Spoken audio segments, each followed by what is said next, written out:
미가서 4장 9절에서 13절까지 함께 봉독하겠습니다. 이제 내가 어찌하여 부러지느냐? 너희 중에 왕이 없어졌고 내 모사가 죽었으므로 내가 해산하는 여인처럼 고통함이냐? 딸 시온이여 해산하는 여인처럼 애써 구로하여 나을지어다. 이제 내가 성읍에서 나가서 들에 거하며 또 바벨론까지 이르러 거기서 구원을 얻으리니 여호와께서 거기서 너를 너의 원수들의 손에서 속량하여 내시리라. 이제 많은 이방이 모여서 너를 쳐 이르기를 시온이 더럽게 되며 그것을 우리 눈으로 바라보기를 원하노라 하거니와 그들이 여호와의 뜻을 알지 못하며 그 모략을 깨닫지 못한 것이라. 여호와께서 곡식단을 타작마당에 모음같이 그들을 모으셨나니 딸 시온이여 일어나서 칠지어다. 내가 내 뿔을 철같게 하며 내 굽을 놋같게 하리니 내가 여러 백성을 쳐서 깨뜨릴 것이라. 내가 그들의 탈취물을 구별하여 여호와께 드리며 그들의 재물을 온 땅의 대주제께 돌리리라. 아멘. 오늘 본문 10절 말씀 보시면 딸 시온이여 해산하는 여인처럼 애써 구려며 나을지어다. 이제 내가 성읍에서 나가서 들에 거하며 또 바벨론까지 이르러 거기서 구원을 얻으리니 라고 말씀합니다. 지금 딸 시온, 예루살렘에 있는 하나님의 백성을 딸 시온이라고 말합니다. 그러면 그들이 그 자리에서 구원을 받으면 되지. 왜 들판으로 나갔다가 바벨론까지 포로로 잡혀갔다가 구원을 받는다라는 말씀을 하시는 겁니까? 구원하시면 그 자리에서 그냥 구원하면 되잖아요. 왜 광야를 지나서 바벨론의 포로로 잡혀가서 거기서 구원해 내시는 겁니까? 하나님이 능력이 많으시고 전능하신 분인데 그 자리에서 구원하면 되잖아요. 그래서 아브라함을 한번 생각해 보십시다. 아브라함이 갈대아 우르에서 잘 먹고 잘 살고 있었어요. 부자로 살고 있었습니다. 그럼 그곳에서 그냥 구원하시면 되는데 왜 나오라고 그럴까요? 갈대아 우르는 우상숭배가 가득해서 나왔다고 예를 들어 그렇게 상명하는 자기 아버지도 우상숭배하는 사람이었으니까. 그럼 갈대아 우르에서 나와서 가나안 땅까지 왔습니다. 그럼 가나안 땅에서 하나님께서 이 땅을 내가 너와 너의 후손에게 주리라고 약속하셨다면 그냥 아브라함이 그 가나안 땅에서 그대로 살면서 점점 자식을 놓고 세력을 넓혀가면서 가나안 땅 사람들 물리치고 그 땅 차지하고 살면 되지 않습니까? 그런데 왜 하나님께서 아브라함이 약속하실 때에 너의 자손이 4대 만에 이곳에 돌아오리라. 그러니까 이스라엘 백성들이 이 아브라함과 이삭과 야곱의 후손들이 가나안 땅에 그대로 사는 것이 아니라 야곱 때에 그 야곱의 자식들이 70여 명이 애굽에 내려가서 430년 동안 종살이 하고 나서 가나안 땅에 들어오더라 이 말이죠. 그럼 우리의 구원도 어떻습니까? 지금 이 상태에서 형편 좋게 하고 뭔가 잘 풀리게 만들어주고 그래 구원하시면 되는데 왜 꼭 이스라엘 백성들이 바벨론의 포로로 잡혀가서 구원해는 것처럼 애굽에 종살이 하고 가나안 땅에 들여놓는 것처럼 왜 그렇게 구원하시느냐 이 말입니다. 여러분 세상 사람들에게 이렇게 말을 한다고 하면 뭐라고 말하겠습니까? 멀쩡하게 정상인입니다. 아주 직장생활 잘하고 가정생활 잘하고 모범적이고 윤리적으로 착하고 바르게 살고 사람들에게 해코지 안 하고 그렇게 바르게 사는 사람 우리가 정상인이라고 그러죠. 그런 사람들에게 당신 지금 죄와 사망의 포로로 잡혀 있습니다. 당신 마귀에게 포로 잡혀 있습니다. 그러니 회개하고 예수 믿어야 됩니다. 당신이 회개하고 예수 안 믿으면 하나님의 심판이 당신에게 임합니다. 그렇게 말할 때에 이 정상인이 뭐라고 말할까요? 그렇게 전하는 사람 보고 이 미친놈이라고 할 거야 아마. 너 지금 너 광신도구나 아마 이럴 거예요. 나같이 정상적으로 사는 사람이 나같이 착하게 사는 사람이 하나님의 진노가 내 위에 머물러 있다고? 회개하고 예수 안 믿으면 하나님의 심판이 있다고? 나 그런 하나님 안 믿겠다. 이러지 않겠느냐 말이죠. 자, 그러므로 하나님께서 이스라엘 백성들을 구원하실 때에 어디에서 구원하는지를 보라 이 말입니다. 그리고 정상적인 사람들은요, 세상에서 살아갈 때 뭘 필요로 하냐면 나는 죄인이라서 하나님의 심판을 받아 마땅하고 진노를 받아 마땅한데 이 진노를 피할 수 있는 유일한 길은 하나님의 의입니다. 나는 의가 없사오니 하나님의 의를 주소서. 하나님의 의가 되시는 예수 그리스도 나는 그분이 필요합니다. 이러는 사람은 없단 말이에요. 단지 세상을 살아가면서 내 사는 삶의 형편이 좀 더 안정적이고 발전적이고 그 삶이 영속화되기를 그렇게 원하는 거죠. 그러다가 여력이 좀 생기면 뭐까지 하고요? 죽고 나서의 세상도 좀 생각을 해야 되죠. 그래서 나이 많은 사람들, 우리는 불교 문화권에서 우리 조상들이 주로 살았지 않습니까? 그래서 나이 많은 사람들이 꼭 나이 많은 이런 말을 해요. 이제 갈 때가 다 됐는데 저 성길 좀 닦아야지 이럽니다. 저 성길 닦아야지 이런 말 들어보셨죠? 이제 내가 죽을 때가 다 됐는데 저 성에 가려면 준비를 좀 해야 되겠다 이거죠. 그래서 여력이 좀 있고 이제 나이가 좀 먹었으면 이제 저 성길도 좀 잘 닦아 놓자. 그래서 보시를 하는 거죠. 그 사람에게 구제와 선을 한다 이 말입니다. 여러분들 유대인들도 그랬어요. 유대인들이 율법을 지키고 성전에서 제사를 지내다가 성전이 파괴되고 났을 때에 지금도 유대인들은 회당 예배를 드리고 있습니다. 해당 예배를 드리고 있습니다만은 그들이 율법에 의한 짐승의 희생 제사를 드리지 못했을 때에 그걸 대신해서 한 일이 있습니다. 그게 뭐냐 하면 선행입니다. 선행. 이웃에 대한 구제, 선행. 이런 것들로 제사를 대치시켜내는 거죠. 그러니까 모든 인간에게는 이런 마음이 다 있어요. 그래서 여력이 있으면 죽어서 어떻게 사후의 세계를 한번 틀을 닦아보자 라는 식입니다. 자, 그러므로 하나님께서 이스라엘 백성을 선택하셔서 그들을 구원하실 때에 무엇을 다 드러내느냐 하면 인간 속에 있는 구원 욕구를 그대로 고발하면서 하나님은 구원해 나가신다 이 말씀이에요. 그래서 이스라엘 백성들이 애굽에서 구원되는 것이 구원의 참 좋은 모델이 되는 겁니다. 그래서 그들이 포로되고 구원되는 그 과정을 통하여 이 이스라엘 백성들이 어떤 마음을 품고 있는가를 보게 되면 우리의 마음도 똑같다 이 말입니다. 왜요? 아담 이후의 인간은 전부 아담이에요. 다 아담의 속성을 그대로 가지고 있거든요. 그래서 이스라엘 백성들이 애굽에서 종살이 할 때에 하나님께서 아브라함과 이삭과 야곱에 약속하신 것처럼 그들이 때가 참에 이제 출애굽 시키려고 하나님께서 모세를 보냅니다. 모세가 등장할 때에는 애굽의 그 강제노역이 더 심화되었죠. 그래서 그 탄식 소리가 하늘에 상달되고 하나님께서 하감하시고 모세를 보내셔서 옛날 그들의 조상과 약속했던 그 약속을 이루시기 위해서 애굽에서 출애굽 시켜냅니다. 그래서 모세가 와서 이스라엘 백성들의 그 장로들을 모아놓고 하나님께서 나를 보내셨다. 우리 조상이 하나님께서 나를 보내셨는데 이 애굽에서 우리를 해방시켜 주신단다. 했을 때 그들이 순간적으로 기뻐했어요. 야, 이제 구원받구나. 여러분, 강제노역이라는 게 얼마나 힘듭니까? 그 강제노역에서 구원된다는 게 너무너무 기뻐한 거예요. 그래, 이들이 기뻐한 것은 단지 내 몸이 편하게 된다는 것에 대해서 기뻐했지 하나님의 약속 성취 때문에 기뻐한 거 전혀 아니다 이 말이죠. 왜냐하면 모세가 와서 바로에게 가서 하나님이 내 백성 내놓으라 그러더라. 이 바로가 뭐라 합니까? 여호와가 누구간데 내 재산을 내준단 말이냐. 어림없다. 하면서 너희들이 지금 먹고 살만하니까 먹고 배부르니까 먹고 살만하니까 뭐 신을 섬긴다 제사 지낸다 그런 말을 하는가 본데 이놈들 고생 더 시키라. 모세가 나타남으로 인하여 집도 안 주고 벽돌은 여수히 그대로 만들어라 한단 말이죠. 그러니까 지금 이 이스라엘 백성들은 구원을 기다렸는데 모세가 나타나서 구원해 줄 줄 알았는데 구원은 그냥 뭐가 닥친 겁니까? 고난이 더 닥쳤잖아요. 그때 이스라엘 백성은 하나님께 이렇게 하소연합니다. 하나님, 저 모세 벌 좀 주세요. 저 모세 아론 벌 좀 주세요. 저놈들이 괜히 우리 구원하러 온다고 설치더만은 우리 고생 더 하게 됐네요. 하나님 모세 벌 주세요. 이게 여러분들 이스라엘 백성들의 생각이었습니다. 이게 구원관이었습니다. 그들의 구원관이었어요. 오늘 저와 여러분의 구원관도 이렇지 않습니까? 우리가 예수를 믿었다. 그럼 하나님께서 뭔가 나에게 좀 멋있는 구원의 능력을 보여줘야 되지 않습니까? 근데 예수를 지금까지 믿어도 하는데 뭐 뾰족한 게 있습니까? 살림살이 좀 나아졌습니까? 뭐 형편 좀 펴졌나 이 말이에요. 그러니까 오늘 이 시대에도 사람들의 구원 요구는 뭡니까?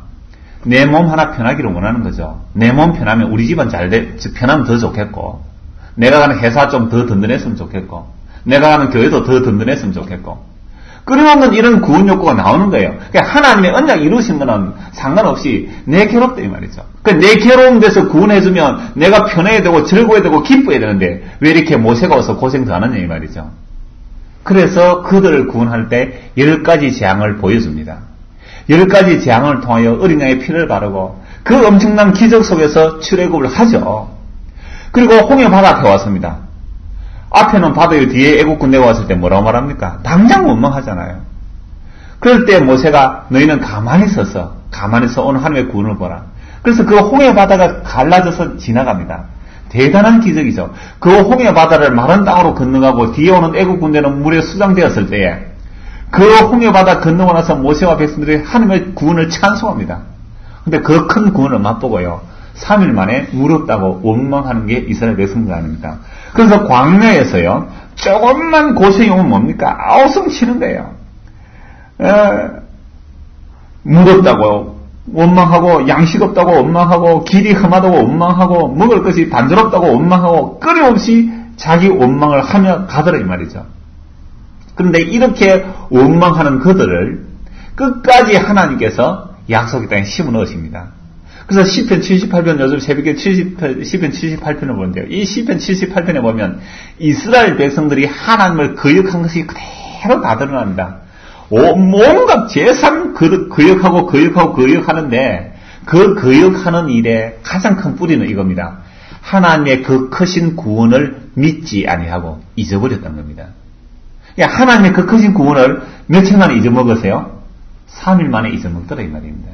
근데 하나님께서 희한하잖아요. 인도하시는데 어디로 인도합니까? 물 없는 곳, 양식 없는 곳으로 인도하는 거예요. 원망 당연히 나오잖아요. 원망 나오게 하시는 겁니다.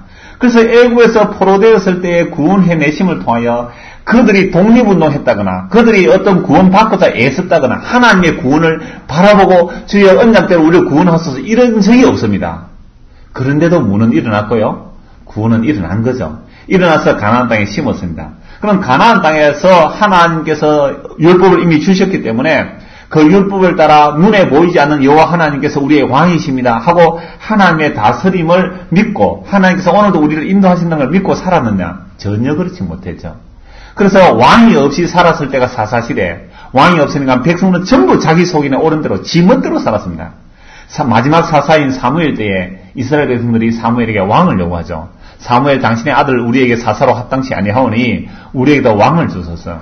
그때 사무엘이 이스라엘 백성들이 왕을 구하는 것을 보고 기뻐하지 아니합니다. 그러면서 하나님께 이렇게 기도합니다. 하나님, 이들이 왕을 구하는데 어떻게 할까요? 했을 때 하나님께서 이렇게 대답합니다. 사무엘상 8장 7절 제가 읽어드리겠습니다. 여호와께서 사무엘에게 이르시되 백성이 네게 한 말을 다 들으라. 그들이 너를 버림이 아니요 나를 버려 자기들의 왕이 되지 못하게 함이니라. 내가 그들을 애굽에서 인도하여 낸 날부터 오늘날까지 그들이 모든 행사로 나를 버리고 다른 신들을 섬김같이 네게도 그리하는도다. 그러므로 그들의 말을 듣되 너는 그들에게 엄히 경계하고 그들을 다스릴 왕의 제도를 알게 하라. 하나님께서 이스라엘 백성들을 구원해서 애굽에서 구원해서 지금 가나안 땅에 심으시기까지 모든 행사로 나를 버리고 다른 신을 섬겼다는 겁니다. 그러니까 이스라엘 백성들이 애굽에서 구원받아서 가나안 땅에 들어오기까지 모든 행사들은 전부 다 한 일이 뭐라고요? 하나님을 버리고 우상 섬겼다. 그래도 구원은 일어났잖아요. 무엇 때문에? 하나님께서 아브라함과 한 자기 약속 때문에 그래요. 하나님께서 자기 숙제를 풀어가신다고요.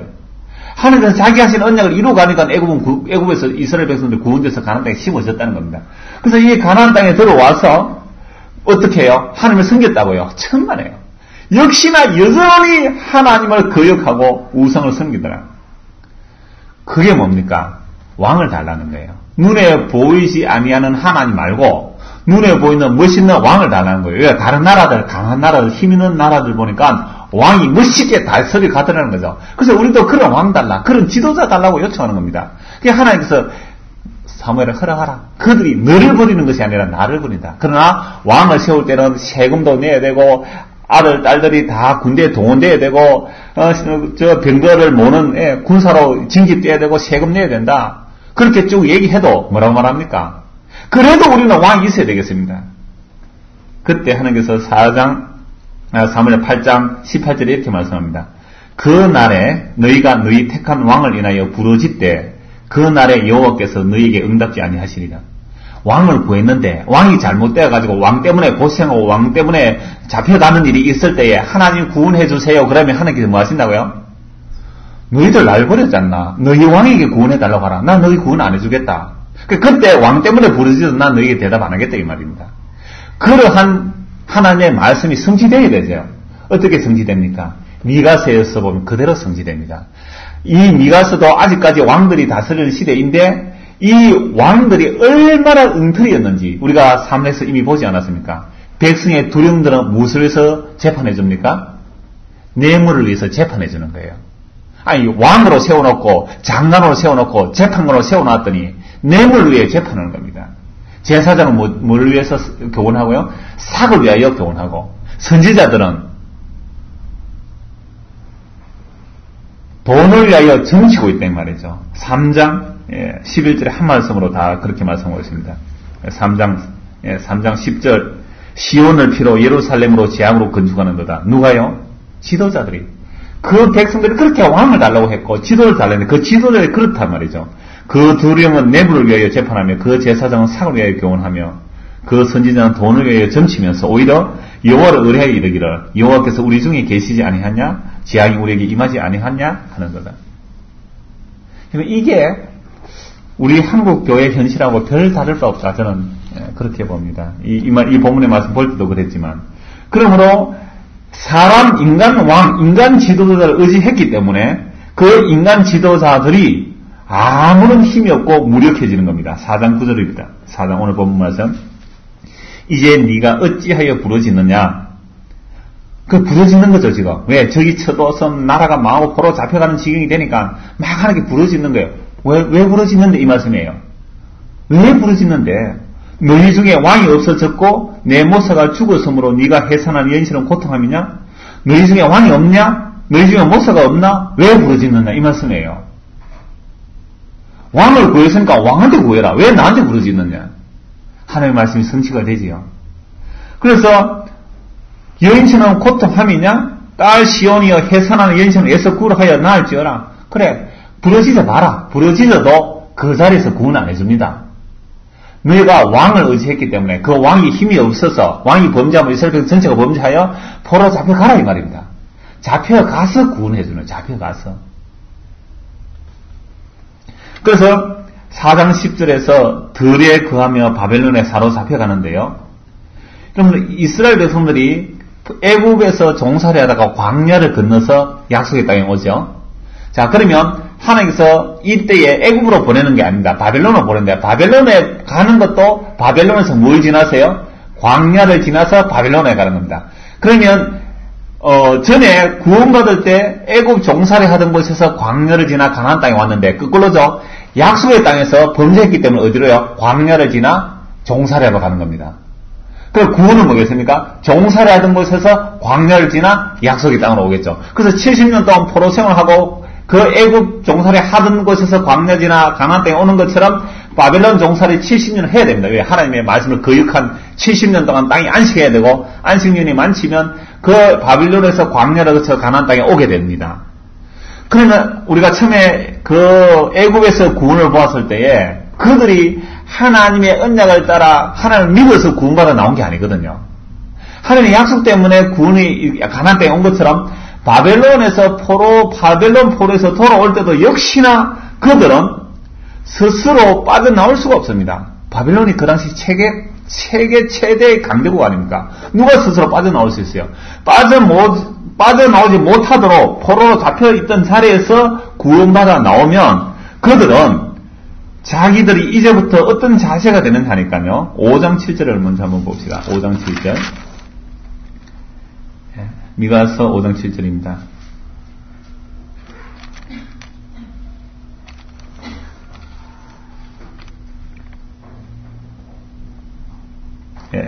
야곱의 남은 자는 많은 백성 중에 있으리니 그들은 여호와에게로서 내리는 이슬 같고 풀 위에 내리는 담비 같아서 사람을 기다리지 아니하며 인생을 기다리지 아니할 것이며 야곱의 남은 자라 그랬죠.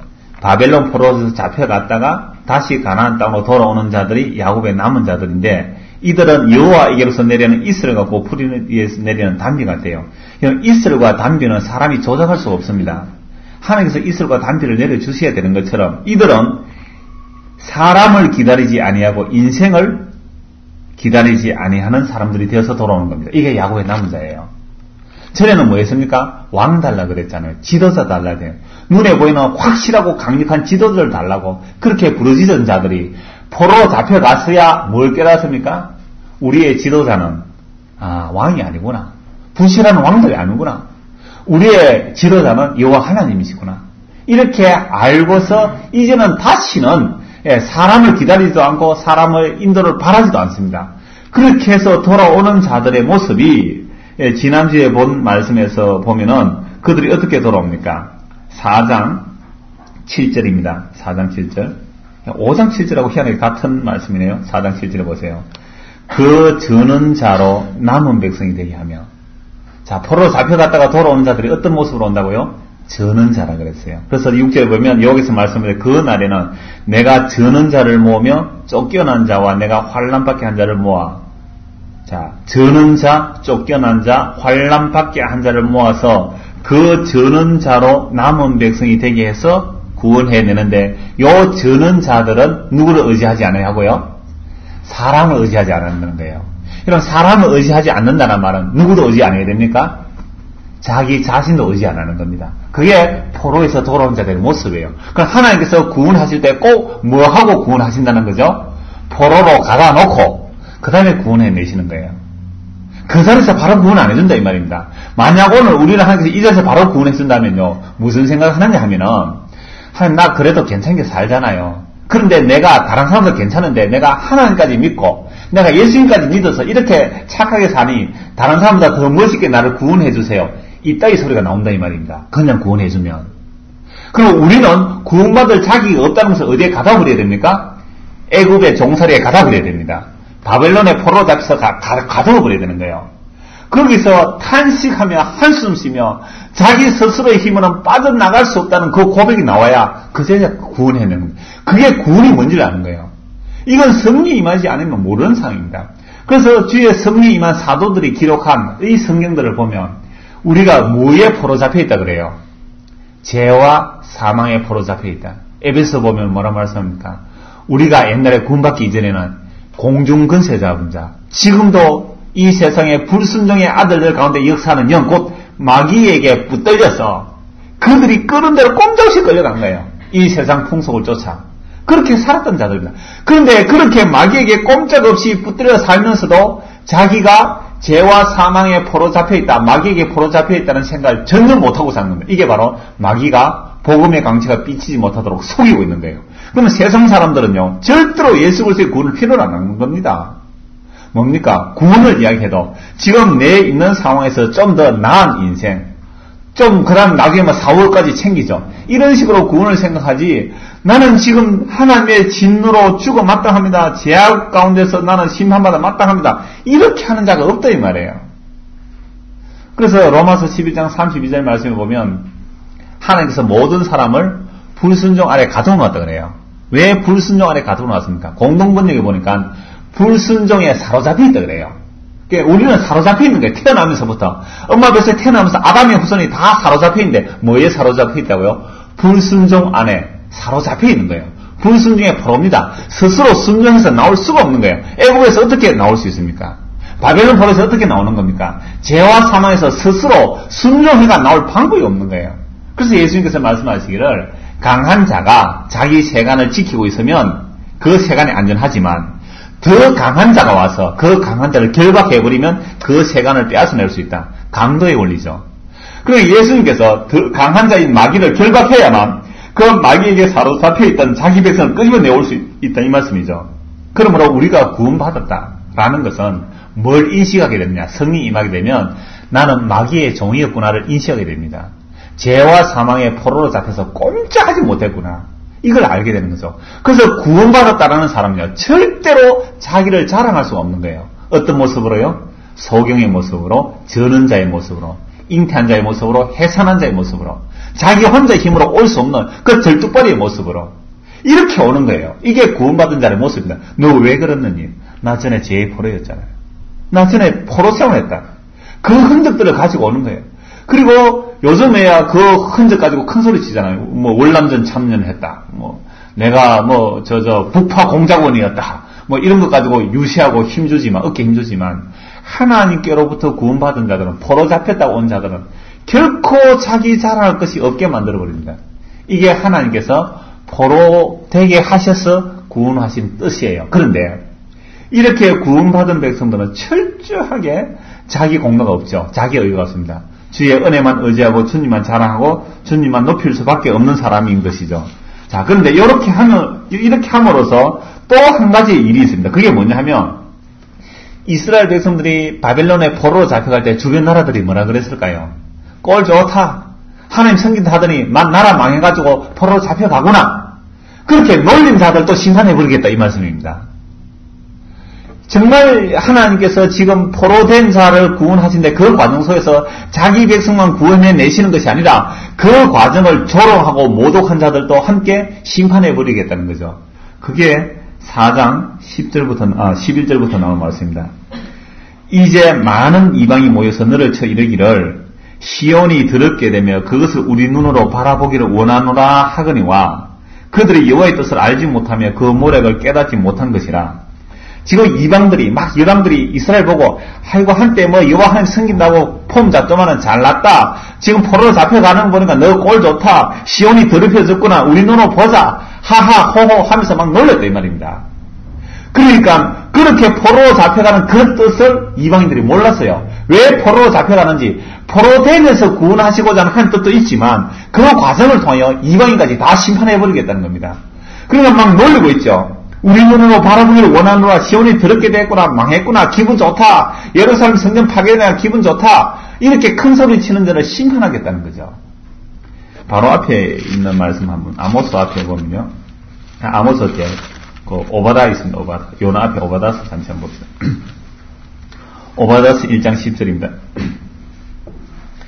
오바다스는 에돔에 대한 심판의 말씀이에요.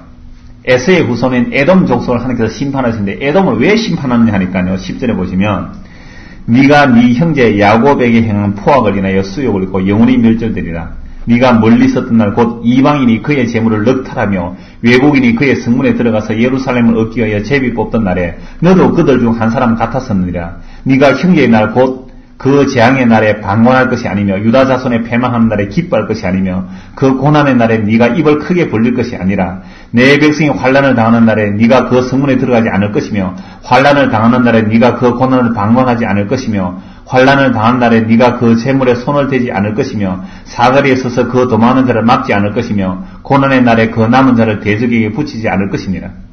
에돔이 왜 망한다고요? 지금 유다가 포로로 잡혀가고 망하는데 이 에돔 족속이 같이 기뻐한 거예요. 한때는 형제였잖아요. 잘됐다, 잘 망했다, 고소하다 보놈들, 잘 망한다 하면서 같이 가서 재물을 막 넉탈해내고 막 기뻐하고 유다 자손의 패망하는 거 막 기뻐한 거예요. 에돔 족속이 막 기뻐하고서 백성이 환난 당할 때 성문에 따라서 같이 약탈해내고 도망가는 유다 백성을 잡아가지고 포로로 넘기고. 하나님께서 아브라함이 말씀하시기를 아브라함을 축복하는 자는 내가 복을 주고 아브라함을 저주하는 자는 내가 저주하겠나라고 약속의 말씀 그대로 이루어져야 되잖아요. 그럼 지금 이스라엘 백성들이 물론 그들의 죄 때문에 포로로 잡혀갑니다. 그러나 하나님 약속의 성취죠. 하나님의 의미를 보이는 성취인데 포로로 잡혀가는 것을 보고서 놀렸다 이 말입니다. 그러니까 그 놀린 자들을 어떻게 하시겠다고요?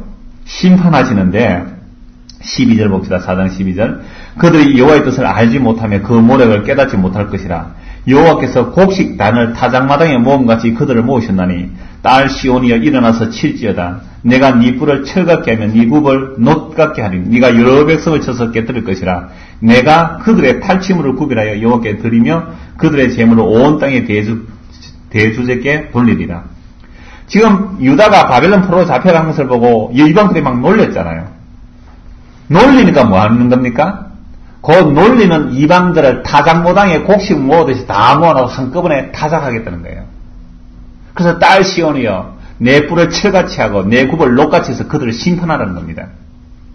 이 성취가 여러분 언제 일어나겠습니까? 예수 그리스도 재림하실 때 그대로 이 말씀이 그대로 성취될 거예요. 궁극적인 성취는 예수 그리스도 재림할 때 그렇습니다. 그럼 그때 예수 그리스도 재림할 때 어떤 심판이 있을까요? 이스라엘은 구약 성경은 물론 신약 성경 마찬가지로 예수를 증거하는 것인데 예수 그리스도께서 십자가 달리실 때에 온 세상 사람들이 십자가를 보고 어떻게 했습니까? 조롱하고 놀리고 침뱉고 웃었습니다. 키득키득거리면서 그를 조롱하고 쳤습니다. 그러면서 예수 그리스도를 향하여 네가 남은 구원하면서 네 자신도 하나 구원 못하고 그렇게 맥없이 달려 죽느냐? 너나 한번 구원해봐라. 그럼 믿어줄게. 침뱉고 돌아온 십자가예요. 근데 그 십자가 앞에서 무릎을 꿇고 주여 나를 구원하소서 이럴 자가 누가 있었습니까? 물론 로마 백부족은 실로 하나님의 아들이라고 고백했어요. 그 십자가 현장 속에서. 그러나 유대인들이 예수 그리스도의 십자가 못 박아 죽이지 않았습니까? 그 하나님을 잘 섬긴다는 자들이.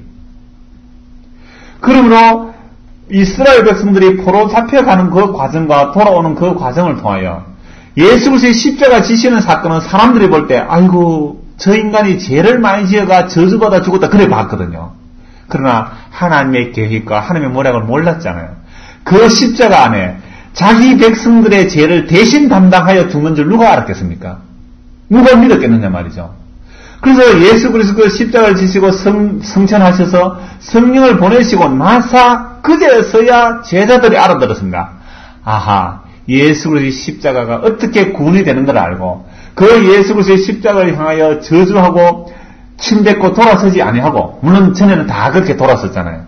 그러나 베드로조차도 맹시하고 저주하면서 부인하고 돌아선 그 베드로조차도 승리 임하고 나니까 그 십자가가 우리의 구원이 되구나.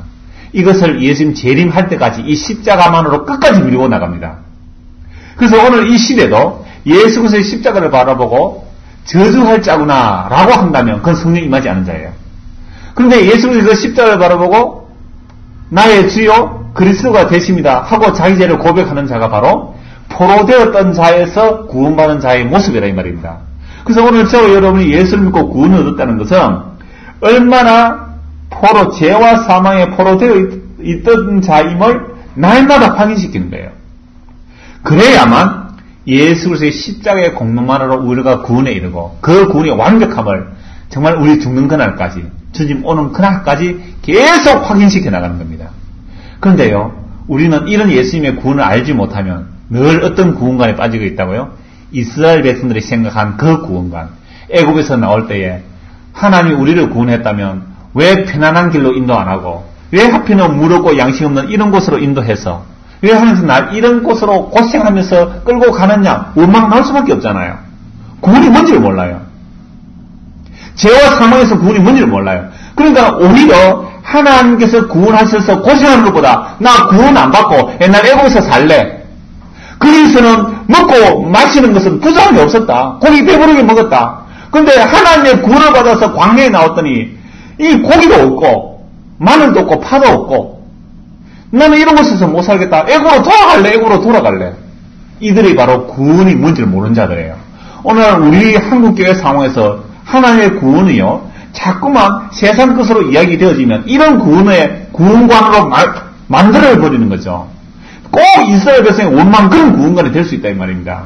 왜요? 하나님께 정성받으면 복받는다고 얘기하잖아요. 열심히 헌신 충성 봉사하면 하나님이 다른 사람을 복 많이 준다고 생각했잖아요. 그런 사설은 구원 욕구를 채워주는 이 설교가 되어버렸다면 이스라엘 백성들의 그 범한 전체가 똑같이 간단 말이죠. 그래서 여러분들 구원이라는 것은요, 구원이라는 것은 우리가 어디에서 빠져나온지를 봐라 말입니다. 그리고 어디를 향한 구원인가. 그래, 애굽의 식민지가 좋다고 거기로 간대요. 지금도 정신 나간 대학 명예교수라는 사람이 일본의 식민지는 우리나라의 축복이었다고 그 정신 나간 소리를 합디다만 그런 사람은 마찬가지잖아요. 그러면 그 사람은 애국에서 뭔가 좋은 게 있었겠죠. 일제시대에 뭐 좋은 게 있었겠죠. 정말 일제 그 치하 속에서 가족이 죽고 전쟁 끌려가서 죽었다면 그런 소리 하겠습니까? 자기 그 딸이, 자기 동생이, 자기 누이가, 자기 애인이 정신대로 끌려갔다면 과연 그런 애굽이 일본이 식민지 한 것을 축복으로 말하겠느냐 이 말이죠. 그런데 그보다 더한 거예요. 우리의 구원은 죄와 사망 가운데 있었습니다. 하나님을 찾지도 않았습니다. 그런데 하나님께서 자기 택한 백성을, 창세전에 그리스도 안에서 택한 백성을, 이스라엘 속에서는 남은 자요, 이방 중에서는 택한 자들을 다시 불러 모아내셔서 예수 그리스도의 피로 구원해내신 겁니다. 이게 뭡니까? 포로됨에서의 구원이에요. 그래서 우리가 늘 잊지 말고 믿어야 할 것은 우리가 옛날에 어떤 포로였는데 구원했는가, 이걸 늘 기억시키는 겁니다. 그래서 하나님께서 이스라엘 백성을 책망할 때마다 너희가 어디에서 구원해 나왔는가, 너희가 어디에서 구원받아 나왔는가 늘 생각하라. 너희의 떠낸 우묵한 반석을 보라. 바위에서 떼내듯이 구원해냈다는 겁니다. 이제 예수 그리스도의 십자가의 피라는 것은 죄와 사망에 포로되어 있을 때 예수 그리스도의 피, 하나님의 피로 우리를 구원해냈다는 겁니다. 여기에 무슨 말 할 말이 있겠습니까? 그럼 오늘 저와 여러분이 이 미가서를 통하여 하나님의 구원은 포로로 잡혀가게 해서 구원해내는 것을 보게 됩니다. 그러므로 구원받은 자는 자기 자랑할 것이 없고 구원해내신 주님께만 영광을 돌려야 마땅하고 이 십자가의 사건을 통하여 조롱하고 놀린 자들을 함께 심판해버리고 그 배후에 있는 마귀조차도 심판해버리는 하나님의 뜻이 십자가 안에 담겨져 있습니다. 그러므로 십자가는 하나님의 비밀이고 하나님의 지혜요 구원의 능력입니다. 이 십자가 안에 하나님의 모든 비밀과 보물이 다 담겨 있는 거죠. 그래서 오늘 저와 여러분이 이 십자가에 못 박힌 예수 그리스도를 미련하고 어리석음으로 보지 않고 우리의 구원의 능력이 됨을 믿는다는 것은 정말로 죄에서 구원받았기 때문에 믿어진 거예요. 이게 하나님의 기적이요 하나님의 역사입니다. 이보다 더한 복은 없습니다. 그래서 오늘 저와 여러분이 포로됐던 자에서 구원받아 나왔다는 이 사실, 그리고 그 구원의 완벽한 예수 그리스도의 능력 안에서 살아가는 저와 여러분 되기를 소원합니다. 기도하겠습니다. 하나님 아버지, 인간의 가능성과 인간의 행함의 능력만 우대받는 이 세상 속에서 미련하고 어리석은 또 약한 예수 그리스도 십자가를 누가 주와 그리스도로 믿겠습니까? 이것을 믿게 된 것이 성령의 역사이며 하나님의 크신 은혜임을 알게 하시고 예수 그리스도만으로 기뻐하고 감사하며 살아가는 저희 모든 성도가 되게 하여 주옵소서. 예수님 이름으로 기도드리옵나이다. 아멘.